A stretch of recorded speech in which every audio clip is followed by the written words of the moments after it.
சற்றுமுன் வெளியான தகவல் கைரேகை பதித்தால்தான் இனி கேஸ் சிலிண்டர் கிடைக்குமா? ஏப்ரல் 1 முதல் புதிய விதியா? அது சொல்லிதான் பார்க்க போறோம். நீங்க நம்ம சேனல் சப்ஸ்கிரைப் பண்ணாம இருந்தீங்கன்னா மறக்காம லைக் பண்ணிக்கோங்க, சப்ஸ்கிரைப் பண்ணிக்கோங்க, மற்றவர்களுக்கு தெரியப்படுத்த ஷேர் பண்ணுங்க. கைரேகை பதித்தால் தான் இனி கேஸ் சிலிண்டர் கிடைக்கும்.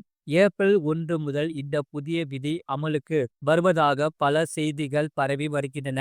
ஆனால் ஆதார் சரிபார்ப்புக்காக கைரேகை பதியாவிட்டாலும் கேஸ் சிலிண்டர் கிடைக்கும் என்று எல்பிஜி நிறுவனங்கள் விளக்கம் அளித்துள்ளன.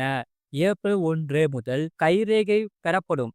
ஆனால் கைரேகை இல்லாவிட்டாலும் தொடர்ந்து சிலிண்டர் வழங்கப்படும் என்று அறிவிக்கப்பட்டு உள்ளது.